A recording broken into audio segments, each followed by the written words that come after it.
అత్తగారిల్లు అన్నీ నేర్పిస్తుంది. తినని వాళ్ళకి తినడం అంటే ఏంటో నేర్పిస్తుంది. మాట్లాడని వాళ్ళకి మాటలంటే ఏంటో నేర్పిస్తుంది. మౌనంగా ఉండే వాళ్ళకి ఆ మౌనాన్ని అర్ధాంగీకారం కాదు మాట్లాడడం నేర్పిస్తుంది. పని నేర్పిస్తుంది. పనితో పాటు ఎలా ఉండాలో నేర్పిస్తుంది. బంధువులని బంధాలని ఎలా కలుపుకోవాలో నేర్పిస్తుంది. ఇవాళ ఈవినింగ్ వ్లాగ్లో నేను ఒక విషయం మీతో షేర్ చేసుకోవాలని అనుకున్నా. అదే అత్తారింటి గురించి. ఒక్కొక్కరికి ఒక్కొక్కలా ఉండొచ్చు. అత్తలేని వాళ్ళేమో అత్త తోడు ఉంటే బాగుంటుంది, సాయంగా ఉంటుంది కదా, మాట్లాడుకోవడానికన్నా అనుకుంటారు. మరికొందరు అత్తున్నా ఏం లాభం, రాచి రంపాన పెడుతుంది అని అనుకుంటారు. మరికొందరు మా అత్తయ్య నన్ను బాగా చూసుకుంటుంది, అన్నిట్లలో ఉంది సపోర్ట్గా అనేసి ఇంకొందరు అనుకుంటారు. నేను చెప్పేది ఏంటంటే మనం చూసే విధానంలో ఉంటుంది ఏదైనా సరే.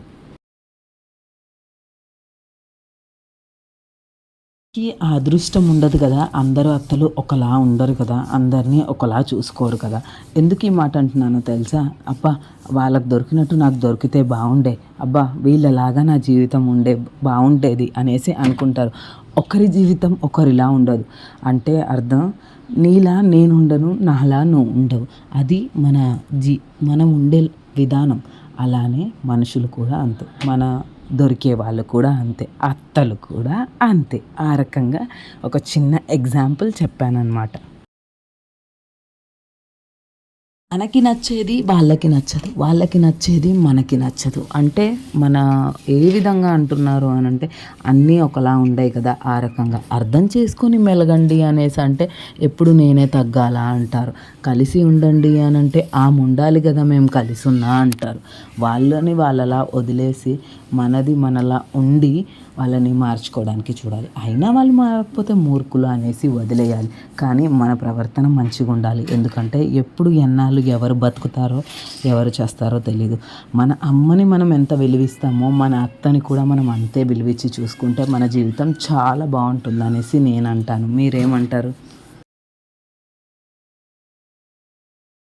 వాళ్ళని మనం అర్థం చేసుకోకపోయినా సరే కానీ అపార్థం చేసుకొని నిందలు వేసి తల్లి కొడుకులను అయితే దూరం చేయొద్దు. ఎందుకు అనంటే మన బంధం ఎలానో, మన అమ్మ మన అన్నయ్య ఎలానో, వాళ్ళమ్మ వాళ్ళ కొడుకులు అలానే కదా. ఆ రకంగా వాళ్ళకెంత ప్రేమ ఉంటుందో మనం కూడా అంతే ప్రేమ పంచడానికి చూడాలి.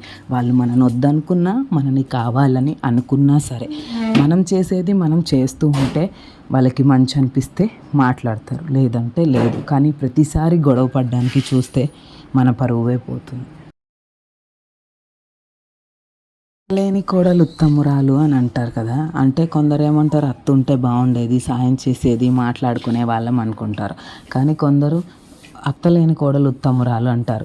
కానీ నాకైతే ఒక పెద్ద మనిషి అయితే ఇంట్లో ఉండాలి. అత్త రూపంలో అయినా, మామ రూపంలో అయినా, ఎవరైనా సరే, అమ్మమ్మ రూపంలో అయినా. ఎందుకంటే వాళ్ళు నేర్పిస్తే మనం నేర్చుకోవడానికి చాలానే ఉంటాయి. మనకు తెలియని విషయాలు అన్నీ మనకు తెలిస్తే ఎలా అవుతాం చెప్పండి.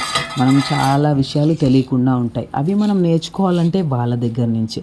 ఎంతైనా సరే మనకి వాళ్ళు మంచిగా నేర్పిస్తారు. నేర్పించకుండా కొందరు కోపంగా కూడా నేర్పిస్తారు. అంతా అని తప్పు పట్టకూడదు. నేర్చుకోవడానికి చూస్తే మంచిగా ఉంటుంది. ఈ కాలంలో ఎవరున్నారు అక్క ఇలా అనేసి అనుకోవచ్చు. కానీ మనం చూస్తే చాలామంది ఇప్పుడు తెలియక పిల్లల విషయంలో కానీ, అసలు ప్రెగ్నెన్సీ విషయంలో కానీ చాలా ఇబ్బందులు పడుతున్నారు. పిల్లలు కాకుండా కూడా, పిల్లలైన వాళ్ళు కూడా వాళ్ళ హెల్త్ బాగాలేక, అదే ఒకరు తోడుండి వాళ్ళు ఇలా కాదు ఇలా కాదని చెప్తూ మంచి మాటలు నేర్పిస్తే పిల్లల్ని ఎడ్యుకేటెడ్గా పెంచుతారు కదా. ఇప్పుడు ఎంతమంది ఉన్నారు పిల్లలు లేకుండా? మన తెలుగు 2 రాష్ట్రాలలోనే ఉన్నారు. అదే ఒక తోడుంటే వాళ్ళు చూసుకుంటారు, బాధ్యత గల తిరుగుతారు, ప్రేమని పంచుతారు, అన్నిట్లలో తోడు సాయం ఉంటుంది.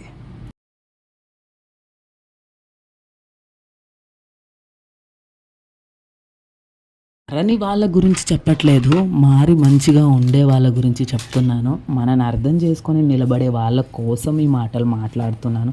మన అర్థం చేసుకోకుండా నిందలు వేసే వాళ్ళ గురించి కాదు. నిన్ను అర్థం చేసుకుంటే ఎప్పటికైనా సరే వాళ్ళు ఎంత మంచోళ్ళైనా, ఎంత చెడ్డోళ్ళైనా సరే వాళ్ళని వదలకు. ఎందుకంటే నిన్ను అర్థం చేసుకునే వాళ్ళు చాలా తక్కువ మంది ఉంటారు. కోప్పడతారేమో, కాకపోతే వాళ్ళ కోపంలో ఎంత ప్రేమ ఉంటుందో అది నాకు పెళ్ళయ్యాకే తెలిసింది. అనుకున్న నా వాళ్ళు నాకెంత సపోర్ట్గా ఉంటారో నన్ను అంతే కోప్పడతారు, నన్ను అంతే జాగ్రత్తగా చూసుకుంటారు కూడా. ఆ రకంగా మీ జీవితంలో ఎవరున్నా సరే వాళ్ళనైతే వదులుకోకండి. కొన్ని మనం చేసుకున్న కర్మఫలమో దానివల్ల మనం ఇబ్బందులు పడొచ్చు. అవన్నీ పట్టించుకొని మన జీవితాన్ని వెనకాలకైతే వేసుకోకండి. నీ జీవితాన్ని నువ్వు వెనకాలకి వేసుకోకు. పిల్లలు మీ ఆయన నీకెలానో అలానే నీ అత్త మామలు కూడా అంతే ఇంపార్టెంట్ అని నేను అంటున్నాను. మీ మమ్మీ మీ డాడీ నీకెలా ఇంపార్టెంటో నా అత్త నా మామ కూడా అలా ఇంపార్టెంట్ అనేసి అనుకోండి. ఎందుకు అంటే వాళ్ళు ఎన్ని రోజులు ఉంటారో తెలీదు. కొడుకుకి దూరం చేసి మనం సాధించేది ఏమీ ఉండదు. చాలామంది మా అత్త గయ్యాలి అనుకుంటారు. కానీ ఆ గయ్యాలితనం వదిలేసి తను అనే మాటలు రోజు పట్టుకోకుండా వదిలేసి నీది నువ్వు ఉంటే ఎంత బాగుంటుందో ఒక్కసారి ఆలోచించండి. అనుకోండి, వాళ్ళు మాట్లాడే మాటలు చాదస్తంతో మాట్లాడుతున్నారు, కోపంగా మాట్లాడుతున్నారు, పోన్లే వదిలేస్తా నా పని నేను చూసుకుంటా అనేదంటానే ఉంటారు కదా అనేసి వదిలేసి మీ జీవితాన్ని మీరు ఉండి చూడండి ఎంత బాగుంటుందో. అంటారు అప్పటి కాలంలో ఎన్ని మాటలు అనేవాళ్ళు, అనకుండా ఎవ్వరూ లేరు.